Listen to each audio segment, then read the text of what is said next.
सभी को मेरा नमस्कार। मैं अर्चना। हाँ तो चलिए आज मैं आपको सुनाती हूँ मुंशी प्रेमचंद की कहानी धिक्कार। इस कहानी के अंदर ईरान और यूनान के संग्राम का जिक्र किया गया है। ईरान और यूनान में आपस में लड़ाई हो गई थी और ईरानी दिन दिन बढ़ते जा रहे थे और यूनान के लिए एक संकट पैदा हो गया था। देश के सारे व्यवसाय बंद हो गए थे। हल की मुठिया पर हाथ रखने वाले किसान अब तलवार की मुठिया पकड़ने के लिए मजबूर हो गए थे और डंडी तोलने वाले भाले तोलते थे। सारा देश आत्मरक्षा के लिए तैयार हो गया था। फिर भी शत्रु के कदम दिन दिन आगे ही बढ़ते जा रहे थे। जिस दिन ईरान को यूनान कई बार कुचल चुका था, वही ईरान आज क्रोध के आवेग की भांति सिर पर चढ़ा आता था। रण में सिर काट रहे थे और स्त्रियां दिन दिन निराशाजनक खबरें सुनकर सूखी जा रही थी और उनके मन में था कि कैसे लाज बचाएंगे। प्राण का भय न था, संपत्ति का भय न था, भय था तो मर्यादा का। विजेता गर्व से मत वाले होकर यूनानी लताओं को घूरेंगे, उनके कोमल अंगों को स्पर्श करेंगे, उनको कैद कर ले जाएंगे। उस विपत्ति की कल्पना ही इन लोगों के रोए खड़े कर किए जा रही थी। आखिर जब हालात बहुत नाजुक हो गई थी, कितने ही स्त्री पुरुष मिलकर डेल्फी मंदिर में गए और प्रश्न किया कि देवी, हमारे ऊपर देवताओं की यह वक्र दृष्टि क्यों है? हमसे ऐसा कौन सा अपराध हुआ है? क्या हमने नियमों का पालन नहीं किया, कुर्बानियां नहीं की, व्रत नहीं रखे? फिर देवताओं ने हमारे सिरों से अपनी रक्षा का हाथ क्यों उठा लिया है? पुजारी ने कहा, देवताओं की असीम कृपा भी देश को द्रोही के हाथ से नहीं बचा सकती। इस देश में अवश्य कोई ना कोई द्रोही है। जब तक उसका वध न किया जाएगा, देश के सिर से यह संकट न टलेगा। देवी, वह द्रोही कौन है? जिस घर में रात को गाने की ध्वनि आती है और जिस घर से दिन को सुगंध की लपटें आती हैं, जिस स्त्री के आंखों में मद की लाली झलकती है, वही देश का द्रोही है। लोगों ने द्रोही का परिचय पाने के लिए कितने ही प्रश्न किए, पर देवी ने कोई उत्तर नहीं दिया और उनको कहा कि आप इनको ढूंढिए, ऐसे द्रोही को ढूंढिए। यूनानियों ने द्रोही की तलाश करनी शुरू कर दी, जिनके घर से रात को गाने की आवाज़ें आती हैं। सारे शहर में संध्या होते होते स्यापा छा जाता था। अगर कहीं आवाज़ें सुनाई देती थी तो रोने की, हंसी और गाने की आवाज़ कहीं न सुनाई देती थी। दिन को सुगंध की लपटें किसी भी घर से नहीं आती थी। लोग जिधर जाते उधर ही दुर्गंध ही आती थी। गलियों में कूड़े के ढेर पड़े थे। किसे इतनी फुर्सत थी कि साफ सफाई करें? घर में सुगंध जलाता धोबियों का अभाव था। अधिकांश लड़ने के लिए चले जाते थे, कपड़े तक न धुलते थे। इत्र फुलेल कौन मलता? किसकी आंखों में मद की लाली झलकती? लाल आंखें दिखाई देती थी, लेकिन यह मद की लाली न थी, यह आंसुओं की लाली थी। मदिरा की दुकानों पर खाक उड़ रही थी। इस दिन जीवन और मृत्यु के संग्राम की में विलास को किसे सूझती? लोगों ने सारा शहर छान मारा, लेकिन ऐसी आंखें कहीं भी नजर नहीं आई जो मद से लाल हों। कई दिन गुजर गए। शहर में पल पल भर रण क्षेत्र से भयानक खबरें आती रही और लोगों के प्राण सूखे जाते थे। आधी रात का समय था। शहर में अंधकार छाया हुआ था, मानो शमशान हो। किसी की सूरत न दिखाई देती थी। जिन नाट्यशालाओं में तिल रखने की जगह न मिलती थी, वहीं शियार बोल रहे थे। जिन बाजारों में मनचले जवाने अस्त्र शस्त्र सजाएं ऐठते फिरते थे, वहाँ उल्लू बोल रहे थे। मंदिरों में न गाना होता था न बजाना। प्रसादों में अंधकार छाया हुआ था। महलों के अंदर भी बिल्कुल, प्रासादों के अंदर अंधकार छाया हुआ था। एक बूढ़ा यूनानी, जिसका इकलौता लड़का लड़ाई के मैदान में था, घर से निकला, न जाने किन विचारों की तरंग में देवी के मंदिर की ओर चला गया। रास्ते में कहीं प्रकाश न था। कदम कदम पर ठोकरें खाता था, पर आगे बढ़ता चला जाता। उसने निश्चय कर लिया था कि आज देवी से विजय का वरदान लूंगा और उनके चरणों में अपने को भेंट कर दूंगा। सहसा वह चौंक पड़ा। देवी का मंदिर आ गया और उसने पीछे की ओर किसी से मधुर संगीत की ध्वनि आ रही थी। उसको आश्चर्य हुआ। इस निर्जन स्थान में कौन इस वक्त रंगरलियां मना रहा है। उसके पैरों में पर से लग गए और मंदिर के पिछवाड़े पर जा पहुंचा। उसी घर में जिसमें मंदिर की पुजारिन रहती थी, गाने की आवाजें आ रही थी। वृद्ध विस्मित होकर खिड़की के सामने खड़ा हो गया और चिराग तले अंधेरा, देवी के मंदिर के पिछवाड़े पर अंधेरा। बूढ़े ने द्वार से झांका। एक सजे हुए कमरे में मोमबत्तियां झाड़ों में जल रही थी। साफ सुथरा फर्श बिछा हुआ था। एक आदमी मेज पर बैठा हुआ गा रहा था। मेज पर शराब की बोतलें, प्यालियां रखी हुई थी। 2 गुलाम मेज के सामने हाथ में भोजन के थाल लिए खड़े थे, जिनमें से मनोहर सुगंध की लपटें आ रही थी। बूढ़े यूनानी ने चिल्ला कर कहा, यही देशद्रोही है, यही देशद्रोही है। मंदिर की दीवारों को दोहराया, द्रोही द्रोही द्रोही। बगीचे की तरफ से आवाज आई, द्रोही है। मंदिर के पुजारी ने घर में से सिर निकाल कर कहा, हाँ द्रोही है। मंदिर के पुजारी ने भी सिर निकाला और कहा, हाँ द्रोही है। यह देशद्रोही उसी पुजारिन का बेटा पासोनियस था। देश की रक्षा के जो उपाय सोचे जाते थे, शत्रुओं का दमन करने के लिए जो निश्चय किए जाते थे, उनकी सूचना इन ईरानियों को दे दिया करता था। सेनाओं की प्रत्येक गति की खबर ईरानियों को मिल जाती थी और उन प्रयत्नों को विफल बनाने के लिए वे पहले से तैयार हो जाते थे। यही कारण था कि यूनानियों को जान लड़ा देने पर भी विजय न होती थी। इसी कपट से कमाए हुए धन से वह भोग विलास करता था। उस समय जब देश में घोर संकट पड़ा हुआ था, उसने अपने स्वदेश को अपनी वासनाओं के लिए बेच दिया था। अपने विलास के सिवा उसे और कुछ भी नहीं सूझता था। कोई मरे या जिए, देश रहे या न रहे, उसकी बला से केवल अपने कुटिल स्वार्थ के लिए देश की गर्दन में गुलामी की बेड़ियां डलवाने पर तैयार था।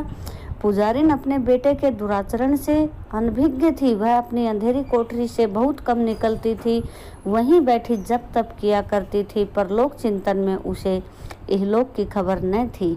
मनेंद्रियों के भार की चेतना से को शून्य सा कर दिया था। वह इस समय भी कठोरी अपने उस काली कोठरी के अंदर बंद थी। देवी से अपने देश के कल्याण के लिए वंदना कर रही थी। सहसा उसके कानों में आवाज आई, यही द्रोही है, यही द्रोही है। उसने तुरंत द्वार खोलकर बाहर की ओर झांका। पासोनियस के कमरे से प्रकाश की किरणें निकल रही थी। उन्हीं रेखाओं पर संगीत की लहरें नाच रही थी। उसके पैरों तले की जमीन खिसक गई। कलेजा धक से हो गया। और ईश्वर, क्या मेरा बेटा देशद्रोही है?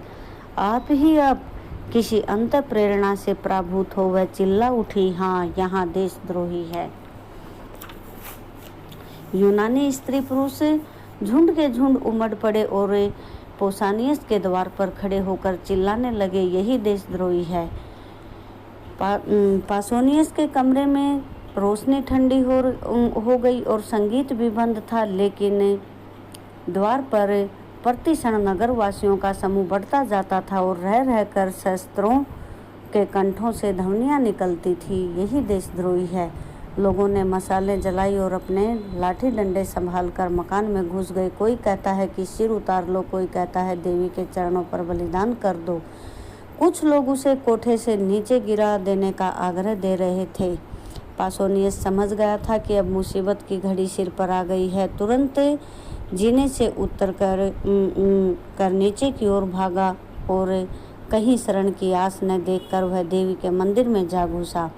अब क्या किया जाए? देवी की शरण जाने वाले को अभयदान मिल जाता है। परंपरा से यही प्रथा थी।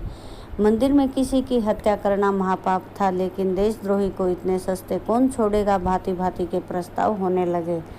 सुअर का हाथ पकड़कर बाहर खींच लो, ऐसे देशद्रोही का वध करने के लिए देवी हमें क्षमा कर देगी। देवी, आप हमें क्यों नहीं निगल जाती? पत्थरों से मारो, पत्थरों से आप निकल कर भागेगा। निकलता क्यों नहीं रे कायर? वहाँ क्या मुंह में कालिख लगाकर बैठा हुआ है? रात भर यही शोर मचा रहा और पासोनियस न निकला। आखिर वह निश्चय हुआ कि मंदिर की छत खोदकर फेंक दी जाए और पासोनियस दोपहर की तेज धूप और रात के कड़ाके की सर्दी में आप ही आप पकड़ जाएगा। बस फिर क्या था?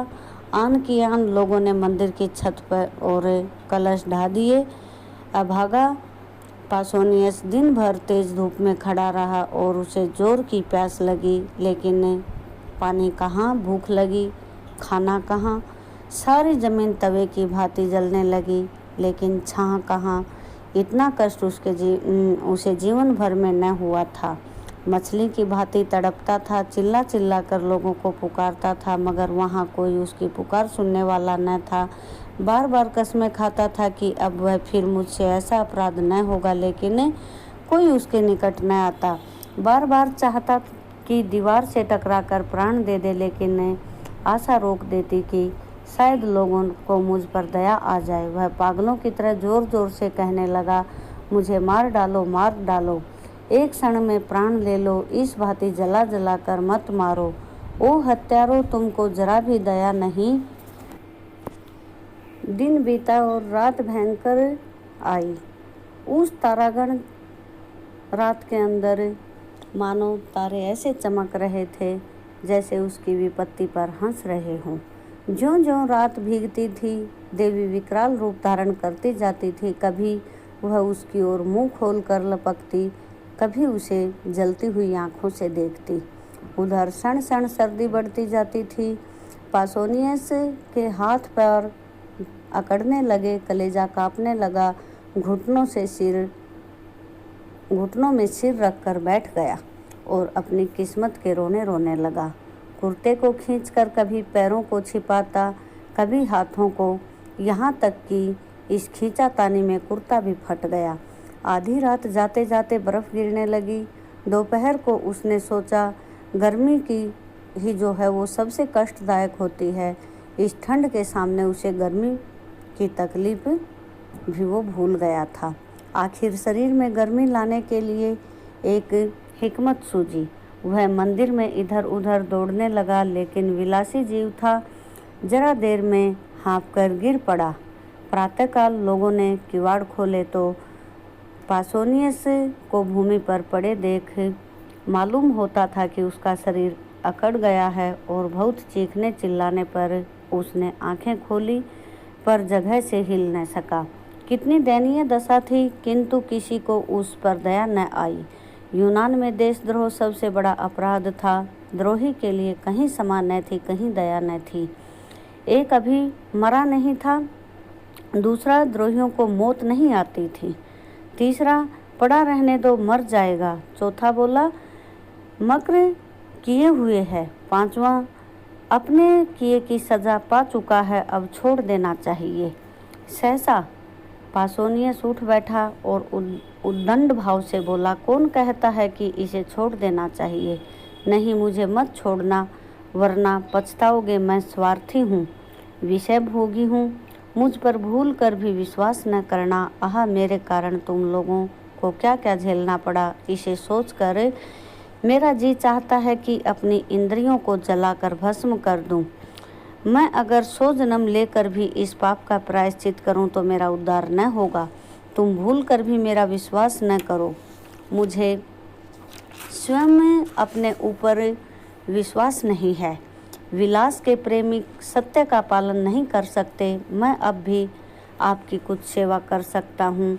मुझे ऐसे ऐसे गुप्त रहस्य मालूम हैं जिन्हें जानकर आप ईरानियों का संहार कर सकते हैं, लेकिन मुझे अपने ऊपर विश्वास नहीं है और आपको भी कहता हूँ कि मुझ पर विश्वास न कीजिए। आज रात को देवी ने सच्चे दिल से देवी की मैंने वंदना की है और उन्होंने मुझे एक ऐसे यंत्र बताए हैं जिनसे हम शत्रुओं को परास्त कर सकते हैं। ईरानियों के बढ़ते हुए दल को आज भी आन की आन में उड़ा सकते हैं, लेकिन मुझे अपने ऊपर विश्वास नहीं है। मैं यहाँ से बाहर निकलकर उन बातों को भूल जाऊँगा। बहुत संशय है कि फिर ईरानियों की गुप्त सहायता करने लगूँ, इसलिए मुझ पर विश्वास न कीजिए।